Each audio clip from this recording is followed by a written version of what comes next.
This guy invents a modern-age toilet in this medieval isekai world, and the church gets so mad at him for it that they try to literally steal his technology. Introducing the new version of the great cleric, Takumi Uruma, who accidentally got summoned to Lady Nolan's world. The ones responsible for summoning Takumi meant to summon more worthy candidates. But Takumi got caught in the crossfire of a bot-like spell called the Otherworld Catcher. Oops! Lady Nolan personally apologizes on behalf of the summoners, explaining that she had banned the spell because it could collapse her world. However, a rogue nation called Sidonia went ahead and used it recklessly. Despite her best efforts, she only managed to save Takumi before the summoners could get their hands on him.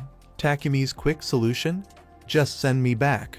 But nope, no can do. She's locked down the Otherworlder's spell for good. And to make matters worse, Takumi's now without a physical body.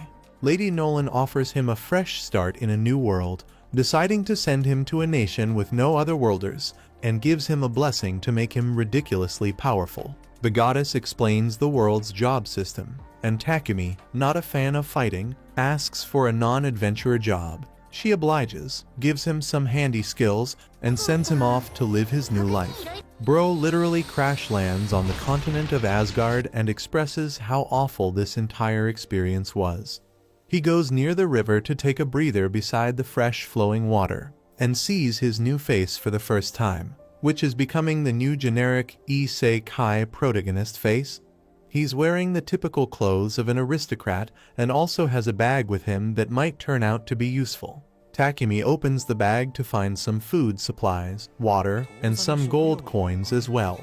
With the basic things taken care of, thanks to Lady Nolan, Takumi decides to have a look at his status menu to see what type of skills he was given by Nolan before being sent here.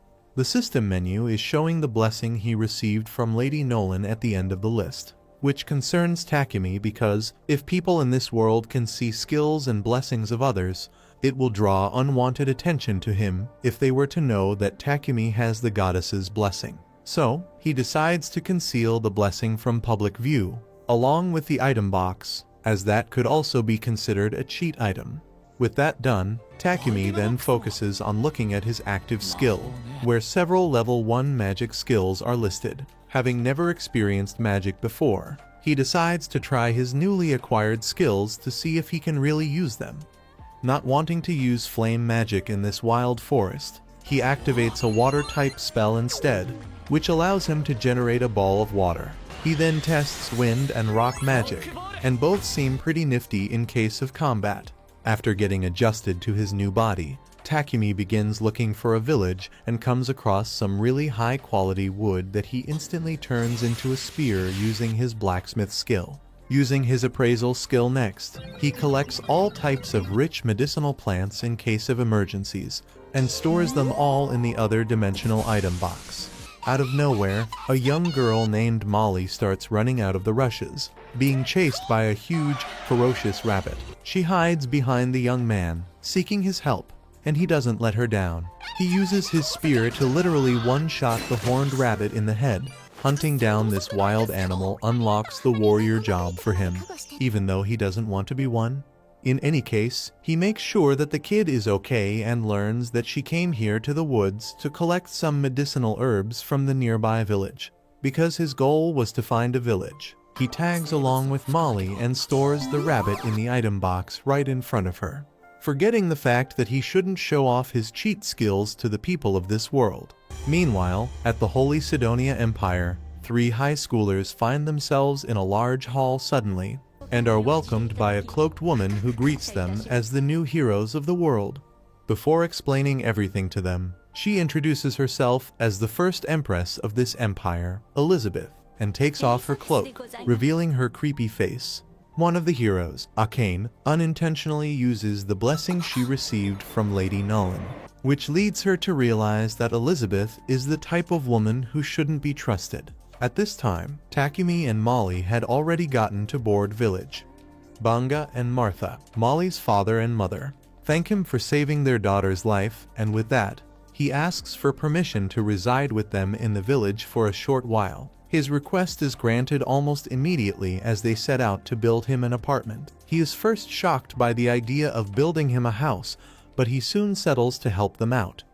Following this, he tries to use magic to level the floor, but he falls to the ground due to the intensity of the energy. The villagers are surprised that he can use magic, but are relieved and happy at the same time. They assured him that they would complete the building earnestly. Within a very short period, his house is ready and fully furnished. Having settled into the apartment, he decides to use his tiny brain to channel his inner blacksmith to create a new weapon. He makes use of the different types of iron ore he gathered, coupled with the magic iron ore, and hopes to use this to make some ingots. Even though this would normally require a large furnace, he uses his alchemy to melt the ores and mold them into an iron ingot. Since this was successful, his imagination runs wild with different options of things he could create using iron and copper. Later that day, Molly comes to invite him for dinner and finds him passed out from exhaustion in his apartment. He had used too much mana and ended up passing out. Fortunately, Molly found him just in time to get help. Just then, Martha scolded him while Banga gave him some healing potion to heal himself fully. Ignoring them, he continued to perform his alchemy, but under the strict supervision of Martha and Molly. Using his alchemy skills, he was able to extract different metals and make different utensils for the villagers. With the help of the blacksmith, he was able to make a spear for his safety. Later that day, Takumi meets with Banga to help him out with a few potions which he intends to replicate. He wonders why Takumi would use such potions because most of them are basic, but offers to give them to him when he states that he wishes to make portions using the medicinal herbs he has gathered. Hearing this, Banga offers to buy some of the potions when he's done making them. While Takumi is pleased with this, he hopes Banga won't have his hopes up. Later that day, Takumi spends his time making the potions by mixing some herbs and realizes that the color changes the more he mixes them. He claims this experiment brings back some memories of his childhood. When he finishes, he realizes that the same potions turned out in 2 different colors. He figures this could be because of the water magic he used and is determined to learn more recipes for potions. After that, he heads to the woods to get some more herbs and ends up biting an unknown leaf.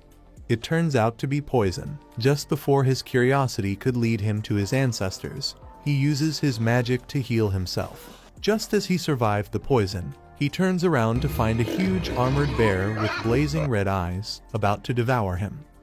To defend himself, he picks up a spear he finds beside him and stands ready to defend himself from the boar. At first, he breaks the sharp part of the spear and throws it at the monster, but it bounces off the thick skin of the boar. After that, he tries to stab the monster's forehead with the stick, but its stone-cold head shatters the stick to pieces. Just before the monster could deliver a career-ending suplex, he dodges the attack. He tries using his winder cutter and rock ball magic, but it has completely no effect on the monster. While the monster approaches him, he tries to think as fast as he can to figure out what to do next. At that moment, he hears a sound from the bush behind him and turns around to find an injured poison spider. At first, he assumes the spider is about to attack him, but soon figures that it is in pain. Just then, the monster charges at him aggressively and is about to hit him when the spider jumps at it to make it lose focus as it charges into a tree. After that, it turned around to face him one last time. This time, Takumi has nowhere to run. While the monster gets set to finish him off, he racks his brain to find a solution. Just as the boar is about to put an end to his sorry life, he leaps up in the air and uses his alchemy powers to slam a decomposed magic on the head of the monster. This ends the monster once and for all. After that, he walks up to the injured spider, and it seems to be in a worse condition after trying to save him. To return the favor, he uses his health magic to heal the spider's injuries. After doing this, he turns around to leave, but is notified that he has to tame the spider. The thought of this shocks him to his bones, since it's impossible to tame a poisoned spider. Regardless, he goes along with it and asks if it would like to come with him. When it surprisingly says yes, Takumi names it Maple. Naming the spider causes it to evolve into a bigger spider, and Takumi takes it back to the village with him. In the village, the villagers are shocked to see that Takumi single-handedly took down an armored boar.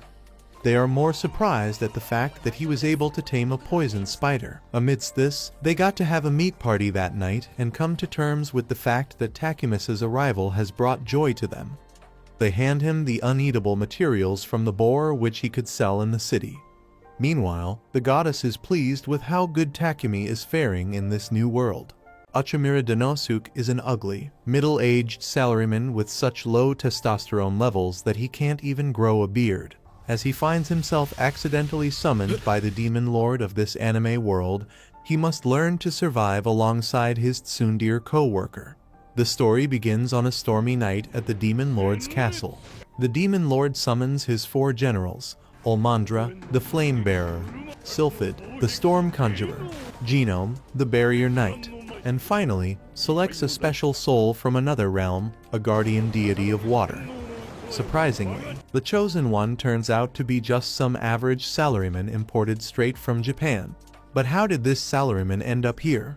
Like any other fresh college graduate, this dude Uchimura spent days and nights searching for jobs. When he finally secured one, he worked tirelessly but never succeeded in gaining his superior's acknowledgement. His presence at the company was so insignificant that his boss thought, "Hey, I'm just wasting money on this loser. Let's make him do some actual work." And so, the boss transferred Uchimura abroad, forcing him to manage an overseas factory construction project. With no supervision whatsoever, Uchimura struggled with this new impossible-looking challenge. However, he worked relentlessly, and eventually, things started turning in his favor.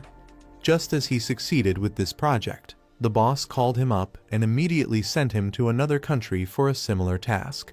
Feeling utterly defeated, Uchimura gave up in the middle of the street, wondering why he is even working anymore. As he let out a big sigh, Scooty-kun hit him directly on his bunda, sending him flying into this isekai world. Normally, when someone gets summoned to a fantasy world, it's by a radiant goddess or a group of holy priestesses from the church. They're handed a shiny sword, given an inspiring speech, and sent off to save the world. But not Uchimura. Instead, he finds himself face to face with the final boss of this world, the demon lord himself. Exuding an aura of pure malice, the demon lord welcomes Uchimura and goes straight to the point. He wants him to serve as one of the big 4 of his demon army. On top of that, the demon lord has even assigned Uchimura the job title of overseas expatriate. And all of this confuses Uchimura, as he doesn't understand why someone would ever choose a loser like him when there are so many better people to choose from. The demon lord reveals that he has conducted a detailed background check on Uchimura and proceeds to read all of Uchimura's achievements that remained unappreciated. Upon learning how hard-working Uchimura is, the demon lord instantly made his choice and summoned him to join his army. Although Uchimura appreciates finally being recognized for his hard work, that simply isn't enough for him to consider joining an army of demons. However, before he can refuse, the demon lord mentions that joining the Big 4 comes with special benefits. If Uchimura agrees, he will receive a salary and authority equivalent to that of a work director in a company. He will also have the full authority to choose his own employees and have his own personalized office. The demon lord further mentions that if Uchimura refuses, he won't hurt him and will return him to his world, where he is supposed to be dead, right? At least the demon lord isn't forcing Uchimura to do anything and respects employee rights. And all of these qualities make Uchimura realize that he isn't ever going to get a better boss than him. Recalling his days on Earth, Uchimura can only remember how much he was neglected by the people around him, to the point that he is convinced he is simply not good enough. So, he advises the demon lord to retract his offer. But the demon lord believes otherwise and strongly suggests that Uchimura forget the nonsense people around him spouted, calling them fools who never appreciated a worker's diligence. The demon lord gets up from his throne to deliver his final speech, promising Uchimura that he will help him reach his full potential and assuring him that by working together, they will reach new heights in this fantasy world. Before Uchimura can respond to this spectacular pitch, Ulmandra interrupts, expressing her concerns, as she doesn't think a pathetic human has what it takes to serve the almighty demon lord. Agreeing with Olmandra, Sylphid and Genome also object to His Majesty's decision. So, to prove to his 3 underlings that Uchimura has what it takes, the Demon Lord tells them to test his abilities. Olmandra becomes pumped up, doesn't even listen to her lord's instructions clearly, and proceeds to attack Uchimura with all her might, causing him to lose consciousness from just the energy wave she released. The Demon Lord stops Olmandra just in time before she hurts this poor man, and reveals to all 3 of his underlings that Uchimura is just an ordinary human with no superpowers. Which makes no sense, because why would someone try to recruit a powerless loser to lead their army? The Demon Lord explains his reasoning, stating that he values Uchimura's intelligence, which is clearly absent in the other members of his Big Four. Before he can explain further, Uchimura wakes up and begs the Demon Lord to spare him, as he doesn't want to die at the hands of this pretty young lady. The Demon Lord calms Uchimura down, telling him that he didn't summon him here to make use of his non-existent physical strength, but rather his intelligence. Regarding the test, the Lord explains that it will be an intelligence test, to explain why he needs intelligent people. The Demon Lord reveals his current plans to join forces with different races surrounding their territory, like salamanders and werewolves. However, their negotiations aren't going smoothly with the other races because the negotiators lack the intellect needed to win the other races to their side. So, to prove if Uchimura is worthy of being one of the Big Four, the Demon Lord gives him the test. Bring the Minotaurs to the demon army's side by gaining their trust. The previous negotiator was Olmandra, and if Uchimura has any questions, the Demon Lord tells him to ask her for further details before leaving. Together with Olmandra, Uchimura walks past the dungeon as they both approach Lord Terius' chamber. While they walk, the aggressive redhead, Olmandra, urges him to stop being an old lady and walk faster. He seems scared by her presence, and she, on the other hand, believes that he has no chance of passing this test. Even though he is determined, he comes to terms with the fact that he is just a pathetic salaryman without magic or any powers of his own. This, he believes, would make it very hard for him to be considered as a part of the Big Four. However, he is determined to keep trying after remembering the words of the king, telling him to ignore the discouragement from his superiors. These words make him confident that the king needs his services, and since it has always been his dream to work for a boss that needs him, he seizes this chance to secure the bag. With this task, he hopes to meet the king's expectations. While he dwells in the comfort of his thoughts, the moment of discomfort arrives when they get to Lord Terius, the Minotaur chief's room. Looking at how massive the doors to the room are, almost makes the pathetic weakling pee his pants. To answer his curiosity, Olmandra suggests he opens the door to find out. However, she lets him know that Minotaurs can be very aggressive and can go as far as trampling him into a flat surface. Hearing this, Uchimura reconsiders his career options. Before he could get the chance to change his mind, Olmandra opens the door. Watching the bright lights shine through the door, Uchimura wades off every bad thing he has heard and is determined to pass the test no matter what. When the door fully opens, he sees a very massive Minotaur standing there and freaks out beyond imagining. At that moment, he immediately imagines being trampled into a face doormat like Olmandra had said earlier. Shortly after, he gets himself together and maintains what's left of his cool. Seeing how scared he looked, Uchimura offers to help him out with the negotiations.